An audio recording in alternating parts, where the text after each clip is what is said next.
ਸਤਿ ਸ਼੍ਰੀ ਅਕਾਲ। ਨਿਊਜ਼ 18 ਪੰਜਾਬ ਹਰਿਆਣਾ ਹਿਮਾਚਲ ਦੇਖ ਰਹੇ ਦਰਸ਼ਕਾਂ ਦਾ ਸਵਾਗਤ ਹੈ। ਗੌਰਵ ਸ਼ੁਕਲਾ ਮੈਂ ਹਾਂ ਤੁਹਾਡੇ ਨਾਲ। ਪੰਜਾਬ ਦੇ ਵਿੱਚ ਇਲੈਕਸ਼ਨ ਬਿਲਕੁਲ ਆਖਰੀ ਗੇੜ ਦੇ ਵਿੱਚ, ਆਖਰੀ ਜਿਹੜੇ ਦਿਨ ਨੇ ਉਹ ਇਲੈਕਸ਼ਨ ਦੇ ਨੇ ਔਰ ਖਾਸ ਇਹ ਵੀ ਹੈ ਕਿ ਇਸ ਐਤਵਾਰ ਆਪਾਂ ਸਾਰਿਆਂ ਨੇ ਪੰਜਾਬ ਦੇ ਲਈ ਵੋਟ ਕਰਨੀ ਹੈ, ਵੋਟਾਂ ਪਾਉਣੀਆਂ ਨੇ ਤੇ ਉਸ ਤੋਂ ਪਹਿਲਾਂ ਦੇਸ਼ ਦੇ ਦਿੱਗਜ ਸਿਆਸਤਦਾਨ ਵੀ ਇਸ ਪੰਜਾਬ ਦੇ ਚੋਣ ਦੰਗਲ ਦੇ ਵਿੱਚ ਉਤਰੇ ਹੋਏ ਨੇ। ਅਸੀਂ ਕੋਸ਼ਿਸ਼ ਕਰ ਰਹੇ ਹਾਂ ਕਿ ਜਿਹੜੇ ਵੱਡੇ ਆਗੂ ਨੇ ਪਾਰਟੀਆਂ ਦੇ ਉਹ ਕੀ ਰਣਨੀਤੀ ਪੰਜਾਬ ਦੇ ਲਈ ਲੈ ਕੇ ਪਹੁੰਚ ਰਹੇ ਨੇ। ਸਾਡੇ ਨਾਲ ਇਸ ਸਮੇਂ ਬਹੁਤ ਖਾਸ ਮਹਿਮਾਨ ਨੇ। ਸਾਡੇ ਨਾਲ ਨੇ ਆਮ ਆਦਮੀ ਪਾਰਟੀ ਦੇ ਸੁਪਰੀਮੋ ਦਿੱਲੀ ਦੇ ਮੁੱਖ ਮੰਤਰੀ ਅਰਵਿੰਦ ਕੇਜਰੀਵਾਲ ਜੀ। ਸਰ ਬਹੁਤ ਬਹੁਤ ਸਵਾਗਤ ਹੈ ਨਿਊਜ਼ 18 ਪੰਜਾਬ ਤੇ। ਮੈਂ ਸ਼ੁਰੂਆਤ ਸਰ ਇੱਥੋਂ ਹੀ ਕਰਦਾ ਕਿਉਂਕਿ ਕੁਝ ਹੀ ਦਿਨ ਬਾਕੀ ਹੈ ਹੁਣ ਇਲੈਕਸ਼ਨਸ ਦੇ ਵਿੱਚ। ਮੌਜੂਦਾ ਸਥਿਤੀ ਨੂੰ ਤੁਸੀਂ ਆਮ ਆਦਮੀ ਪਾਰਟੀ ਦੇ ਨਜ਼ਰੀਏ ਤੋਂ ਕਿਵੇਂ ਦੇਖ ਰਹੇ ਹੋ, ਸਪੈਸ਼ਲੀ ਮਾਝੇ 'ਚ, ਕਿਉਂਕਿ ਪਿਛਲੀ ਵਾਰ ਮਾਝੇ ਦੇ ਵਿੱਚ खाता नहीं खुलिया सी। पिछले कुछ दिनों से आप देख रहे होंगे पंजाब में एक बड़ा इंटरेस्टिंग बात हो रही है। अमित शाह जी आए कल, उन्होंने केवल और केवल आम आदमी पार्टी मेरे को भगवंत मान को गालियां दी। पिछले कुछ दिन से चन्नी साहब केवल और केवल मेरे को और भगवंत मान को गालियां दे रहे हैं। वो सुखबीर बादल का नाम भी नहीं लेते। प्रियंका गांधी आई, उन्होंने केवल हमको गालियां दी। सुखबीर बादल साहब केवल हमको गाली देते हैं, वो चन्नी साहब का नाम भी नहीं लेते। ऐसे लग रहा है जैसे ये सारी पार्टियां इकट्ठी हो गई हैं और सारे सेम शब्द बोलते हैं, सेम बातें बोलते हैं, जैसे इन्होंने कुछ सेटिंग कर रखी है। आप बात करके फिर ये सारे, हमारा कसूर क्या है, हमने क्या कर दिया, हमें क्यों गाली दे रहे हैं ये? हम कह रहे हैं हम पंजाब में स्कूल अच्छे करेंगे, अस्पताल बनाएंगे, बेदबी का न्याय दिलाएंगे, रोजगार देंगे, बिजली ठीक करेंगे। ये लोग नहीं चाहते कि इस बार पंजाब जीते। ये पंजाब को फिर से हराना चाहते हैं क्योंकि आम आदमी पार्टी की सरकार आ गई तो इन लोगों की लूट बंद हो जाएगी। ये चाहते हैं कि लूट जारी रहे। इस बार सारे पंजाब को मिलके इन सारी पार्टियों को हराना है, पंजाब को बचाना है। आपको तो सूट करता है कि अगर बाकी आके सिर्फ आपको ही बोलते हैं तो ये एक मैसेज आपको लगता है कि दिया जा रहा है कि ऑपोजिशन में या फिर मुकाबला सबका आपसे ही है? ये सारे के सारे पंजाब के खिलाफ हैं। ये नहीं चाहते कि पंजाब के स्कूल ठीक हो, अस्पताल ठीक हो, बिजली ठीक हो, पानी ठीक हो। ये चाह रहे हैं कि फिर से कोई इनमें से एक आ जाए, कोई भी आ जाए, उनको आपस में कोई दिक्कत नहीं है। इनमें से कोई भी एक आ जाए तो लूट जारी रहेगी, पंजाब हार जाएगा। आम आदमी पार्टी तो छोटी चीज है लेकिन पंजाब हार जाएगा। नहीं, आप ये बात बोल रहे हैं लेकिन आपके ऊपर एलिगेशंस, प्रियंका गांधी पंजाब पहुंचनी है तो वो कहती है ये तो आरएसएस से निकली पार्टी है। वो ऐसे ही बोलते रहते हैं हर जगह। कभी कहते हैं बीजेपी की बी टीम है, ए टीम है, सी टीम है। ये सारे आप भी वही बात बोल रहे हैं कि ये सब मिले हुए हैं। वो आपको कहते हैं आप बीजेपी से मिले हुए हैं। नहीं तो वो आके मेरे को ही तो गाली दे रही है, मैं यही तो कह रहा हूँ। प्रियंका भी मेरे को ही गाली दे रही है। चन्नी साहब भी सुबह से शाम तक, मैं देख रहा था कल, सुबह से शाम मेरे को ही गाली देते हैं। सुखबीर बादल सुबह से शाम तक मेरे को ही गाली देते हैं। कल अमित शाह है, वो भी सुबह से मेरे को ही पूरी स्पीच में गाली देते रहे। हमारा कसूर क्या है? मैंने कभी किसी को गाली दी? मैं तो ये कहता हूँ भाई हमें वोट दो, हम दिल्ली में स्कूल ठीक करके आए हैं, यहाँ भी करेंगे। हम दिल्ली में अस्पताल ठीक करके आए हैं, यहाँ भी करेंगे। यहाँ बेअदबी का न्याय दिलाएंगे, रोजगार देंगे। यही तो बातें कर रहा हूँ मैं। पूरा पॉजिटिव कैंपेन चला रहे हैं। ये पूरा का पूरा केवल केजरीवाल को ठोको, भगवंत मान को ठोको। इनको बनने नहीं देना, किसी भी हालत में बनने नहीं देना। जिस तरह से दिल्ली से देश के बड़े सियासतदान आ रहे हैं और मैं खास तौर पर धुरी की बात करता हूँ, चिंता है धुरी की सीट को लेके? नहीं, प्रियंका गांधी पहुंच गई वहां पर, सिद्धू, चन्नी, जाखड़ सब पहुंच गए भगवंत मान की सीट के ऊपर। इस तरह से स्टेज पे कल जो हुआ उसी से जाहिर है कि उनकी पार्टी की क्या हालत है। कि सिद्धू बोले नहीं तो आपको वो लगता है वो भी आपके फेवर में चला गया? मतलब उनकी पार्टी तो सर्कस बनी हुई है इस टाइम। ऐसी सर्कस, मतलब एक नेता है बहुत बड़े, उनका बेटा दूसरी जगह से खड़ा हो गया कांग्रेस को हराने के लिए, और वो नेता उनको अपने बेटे के लिए प्रचार करने गए हैं कांग्रेस। आप राणा गुरजीत की बात कर रहे हैं, उनका बेटा इंद्र प्रताप। चन्नी साहब का भाई खड़ा हो गया तो वो भी कांग्रेस को हरा रहा है। इधर राजा वड़िंग कह रहे हैं कि मनप्रीत बादल मेरे को हरा रहा है, और सारे कांग्रेस के जो नेता हैं वो इंडिपेंडेंट खड़े हो गए हैं एक कांग्रेस को। ये चल क्या रहा है? ऐसी पार्टी पंजाब को भविष्य दे सकती है? ये तो ऐसे लग रहा है जैसे सर्कस है, सारे आपस में लड़ रहे हैं बुरी तरह से। और जब इसके कंपैरिजन में आप आम आदमी पार्टी की तरफ देखो, कितनी सुनियोजित संगठित एक पार्टी नजर आती है, एक परिवार की तरह। ऊपर मैं हूँ नेशनल लेवल पे, यहाँ पे भगवंत मान जी हैं, नीचे हमारे सारे कैंडिडेट हैं, सब घर घर जा जाके लोगों को अच्छा मैसेज दे रहे हैं। ऐसी पार्टी पंजाब को भविष्य दे सकती है। हमारे अंदर प्यार मोहब्बत है। जिस परिवार में प्यार मोहब्बत होती है, भाई भाई से बनती है, वही परिवार तो बरकत करता है। जिसमें आपस में लड़ाइयाँ होती है वो परिवार तो बर्बाद हो जाते हैं। मतलब ये तो ऐसे साउंड कर रहा है कि ये सब लगे हुए हैं कि आपको सपोर्ट कर दे। नहीं, कांग्रेस वाले अपने आपस में ऐसे लगे हुए हैं कि ये विरोधियों को सपोर्ट कर दे जाके। ये ऐसे लड़ रहे हैं कि ये पंजाब को भविष्य नहीं दे सकते। इनको वोट, मेरी लोगों से अपील है कि इनको वोट मत देना, कांग्रेस वाले भी इनको वोट मत देना इस बार, चाहे आप कांग्रेस में हो, चाहे बीजेपी में हो, किसी भी पार्टी में हो। मेरी गुजारिश आप सब लोगों से है, इस बार अपने सामने पंजाब को रखना, अपनी पार्टी को भूल जाना एक बार के लिए, सारे जने चाहे किसी पार्टी से हो, इस बार झाड़ू का। आपकी ये डायरेक्ट अपील्स इनको बहुत मैं कहूँ कि हजम नहीं हो रही हैं, जो आपने डायरेक्ट आके पिछले कुछ दिनों में अपील की, इलेक्शन कमीशन तक मामला पहुंच गया, ये ऐसा क्यों? आप डायरेक्टली जाके क्यों इनके वोटर्स को, कैडर को, क्योंकि अकाली दल कहता है कि हमारा तो कैडर है, आम आदमी पार्टी का कोई कैडर है नहीं। किसी कोई कैडर हो, सबको चिंता तो अपने बच्चों की है। अकाली दल वालों को भी तो अपने परिवार की, अपने बच्चों की चिंता है। मैं अकाली दल के, कांग्रेस के, बीजेपी के कार्यकर्ताओं से पूछना चाहता हूं, आपके भी बच्चे हैं। पिछले 70 साल में इन पार्टियों ने आपके परिवार के लिए कुछ भी किया हो तो आप इनको वोट दे दो। कुछ नहीं किया, लूटा केवल। आपको उस लूट में कुछ हिस्सा मिला? कुछ नहीं मिला, अपने परिवार में ले गए लोग। एक बार झाड़ू का बटन दबा दो। अगर हम काम नहीं करें, अगली बार अपनी अपनी पार्टी को वोट दे देना।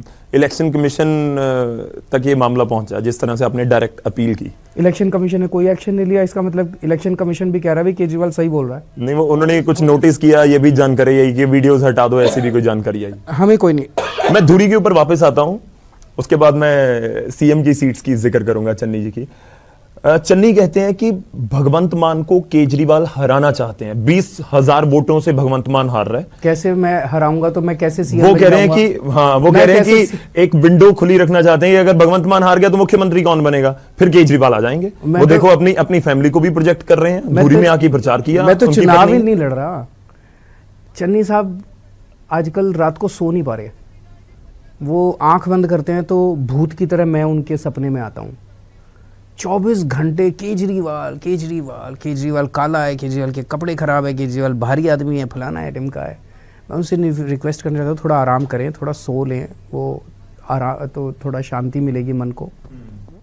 तो मतलब वो तो यही कह रहे हैं ना कि आपके पत्नी यहाँ पर पहुंचते हैं, वो भी धुरी में फोकस करते हैं। वो भगवंत मान के लिए आई थी वोट मांगने। वो कहते हैं कि उस दिन भगवंत मान वहां थे नहीं। तो भगवंत मान थे, उनका पूरा परिवार था, भगवंत मान कहीं और थे, मैं कहीं और था। सारे हमारी पूरी पार्टी, सारे परिवार अलग अलग जगह कैंपेन करने में लगे हुए हैं। तो एक संगठित वो दिखाई देता है। उसकी उनकी मदर थी भगवंत मान की वहां पे, उनकी सिस्टर थी, उनके जीजा जी थे, सब लोग थे वहां पे। मैं अब सीट्स वाली जिक्र करूंगा। आपने एक दिन पहले भी ये स्टेटमेंट दी कि चन्नी दोनों सीटें हार रहे हैं, चमकौर साहब भी और भदौड़ भी। आपके सर्वे में भी हार रहे होंगे, सर्वे करा के देख लो। मैंने एक सर्वे दिखाएंगे इलेक्शन के लास्ट दिन। मैंने एक दिन सर्वे कराया, उसमें वो दोनों हार रहे थे। मेरे को यकीन नहीं हुआ यार, सीएम हार रहा है दोनों सीटों से। फिर मैंने दोबारा कराया, भाई ठीक से करके आओ। फिर मैंने तीसरी बार कराया, तीनों सर्वे में चन्नी साहब दोनों सीटों से हार रहे हैं। आज लिखवा लो मेरे से। और भी कोई सीट है? जलालाबाद, अमृतसर ईस्ट, इसका मैं बताता हूँ, सर्वे चल रहे हैं हम लोगों के। मैं कोई सीट अगर आपको लग रही होगी हार रहे हैं, जीत रहे हैं, मैं बताता हूँ, आपको बताऊंगा। मैं वही जानना चाह रहा हूँ कि अगर कोई अमृतसर ईस्ट का बता सको। अगर सिद्धू जीत रहे? नहीं। मजीठिया जीत रहे? मतलब हमारी जो जीवनजोत कौर जीत रहे? जीवनजोत कौर अभी आगे हैं। और जो अच्छी चीज लोगों को लग रही है कि जीवनजोत कौर उन्हीं के बीच की लड़की है, उन्हीं के बीच में घूमती है। लोग उससे रिलेट कर पा रहे हैं कि यार कल को जरूरत हुई तो इसका दरवाजा तो खटखटा सकते हैं। बाकी तो दोनों इतने बड़े हैं, मतलब कभी मिलेंगे नहीं, कोई फोन ही नहीं उठाएगा। एक लगातार आप आंसर भी इसका कर चुके हैं, लेकिन ये एलिगेशंस हैं कि दिल्ली से सरकार चलेगी। बार बार यही जिक्र हो रहा है कि भगवंत मान बन गए सीएम, डमी सीएम होंगे और 2-4-6 महीने बाद ये फिर वही बात करेंगे कि नहीं अब मुख्यमंत्री बदल दीजिए। अच्छा, ऐसी चीजें हो रही हैं। एक चीज बताओ, वो कह रहे हैं दिल्ली से सरकार चलेगी। एक चीज बताओ, जब कैप्टन अमरिंदर साहब थे,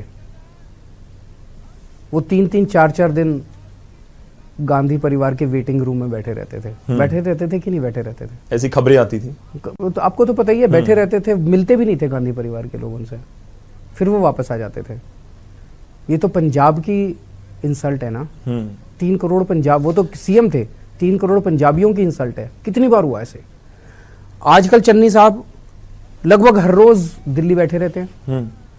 सिद्धू साहब दिल्ली बैठे रहते हैं, सारी कैबिनेट इनकी दिल्ली बैठी रहती है। तो दिल्ली से चलती है इनकी सरकार। एक मिनट सुनो, जी जी, दिल्ली से चलती है इनकी सरकार।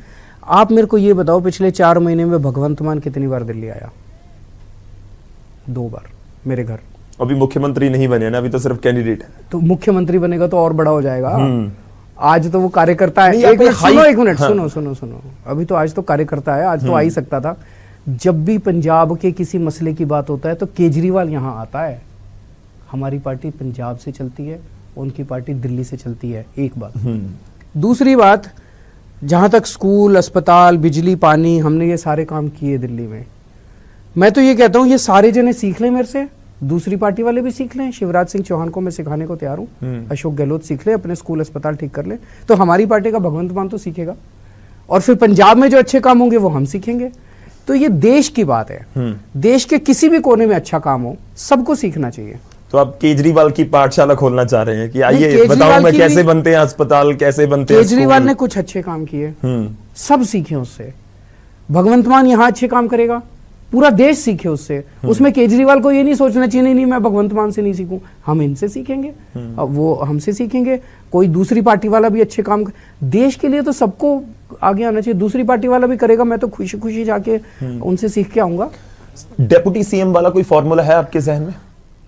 इसके बारे में जैसे ही हम कुछ सोचेंगे आपको बताते हैं। मतलब क्योंकि बहुत सारी अनाउंसमेंट्स ऑलरेडी हो चुकी हैं और कांग्रेस ने मौजूदा समय में 2 डेप्यूटी सीएम दिए भी हैं।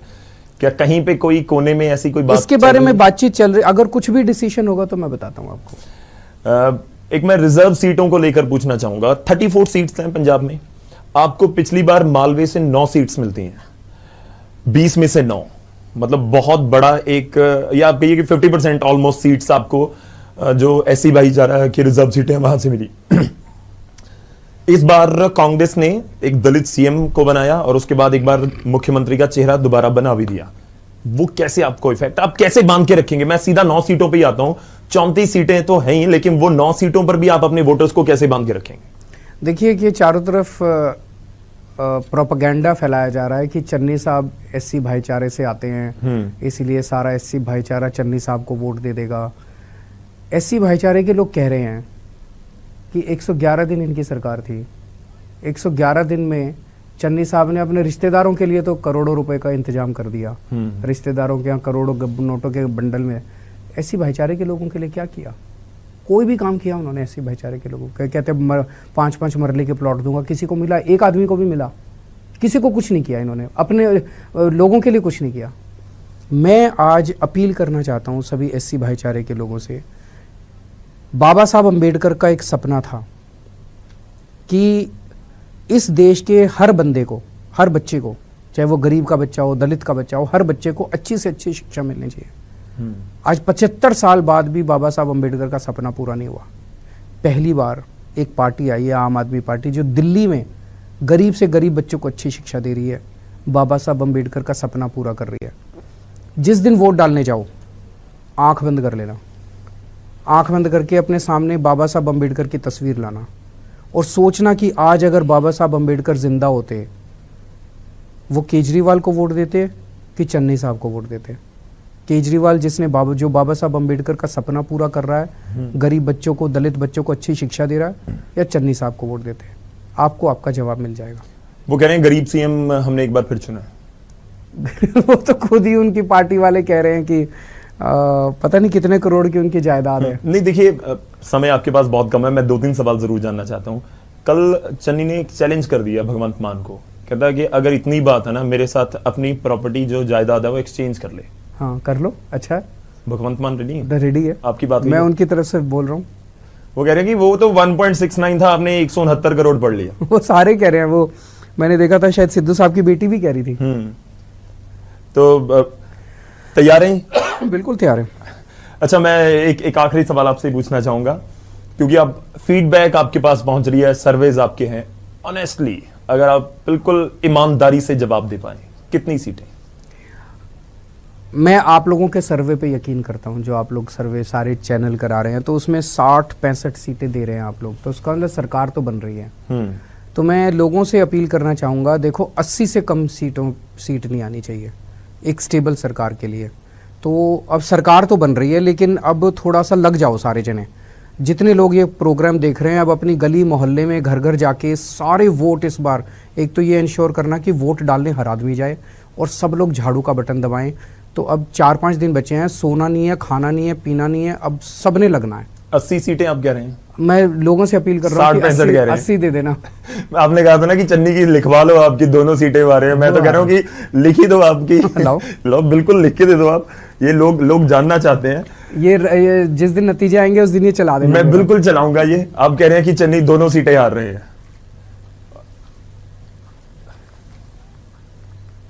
किसी और के लिए भी कोई प्रेडिक्शन है? मैं बताऊंगा। और सीटें भी लिख दीजिए अगर दोनों सीटें हार रहे हैं। नहीं आप हमारी total कितनी सीटें। आ रही है? अभी तो 4 दिन है। वो नहीं लिखेंगे आप। वो 4 दिन में अभी चलो एक मेरा सवाल छोटा सा रह गया, अगर आप उसका आंसर करना चाहें। डेरों में जाकर बहुत सारी मुलाकातें हो रही हैं। एक दिन पहले प्रधानमंत्री ने भी मुलाकात की है डेरा ब्यास के मुखी के साथ। आप इसको कैसे देखते हैं? मैं तो देखो जी सबसे अपील करूंगा, चाहे कोई भी हो, चाहे कोई धार्मिक संस्था वाले हों, चाहे कोई सामाजिक संस्था वाले हों, चाहे कोई एसोसिएशन हो, जो पंजाब की तरक्की चाहते हैं, जो पंजाब का विकास चाहते हैं, पंजाब का भविष्य चाहते हैं, पंजाब को बचाना चाहते हैं, आज एक ही पार्टी है जो पंजाब को बचा सकती है, आम आदमी। सारे मिल जाओ और सारे आम आदमी पार्टी के साथ लग जाओ एक बार। चलिए शुक्रिया सर, बहुत बहुत धन्यवाद हमारे साथ जुड़ने के लिए। आपने लिख के दिया, मैं ये संभाल के रखूंगा। चन्नी जी दोनों सीटें हार रहे हैं, उसके नीचे आपने साइन भी कर दी। बिल्कुल। मैंने एक बारी एक पत्रकार को 2015 के चुनाव के पहले जी उनके साथ में ट्रैवल कर रहा था, उन्होंने कहा कांग्रेस की, मैंने कहा कांग्रेस की 0 सीट आ रही है दिल्ली में, और मैंने उसको इसी तरह से लिख के दिया था। और मेरे जिस पास दिन- है, संभाला जिस दिन हुआ है नतीजे आए थे उसने वो चलाया था। चलिए शुक्रिया सर, बहुत बहुत धन्यवाद हमारे साथ बात करने के लिए। बहुत शुक्रिया। ਤਾਂ ਦਾਅਵੇ तमाम हो रहे ਨੇ, ਪਰ ਦੇਖਣਾ ਹੋਏਗਾ ਕਿ ਪੰਜਾਬ ਦੀ ਜਨਤਾ ਕਿਸ ਦੇ ਹੱਕ ਦੇ ਵਿੱਚ ਫੈਸਲਾ ਸੁਣਾਉਂਦੀ ਹੈ। ਐਤਵਾਰ ਨੂੰ ਵੋਟਾਂ ਨੇ, ਅਸੀਂ ਵੀ ਅਪੀਲ ਤੁਹਾਨੂੰ ਜ਼ਰੂਰ ਕਰ ਰਹੇ ਹਾਂ ਕਿ ਵੋਟ ਆਪਣਾ ਇਸ ਵਾਰ ਜ਼ਰੂਰ ਕਰਨਾ। ਇਜਾਜ਼ਤ ਦਿਓ, ਧੰਨਵਾਦ।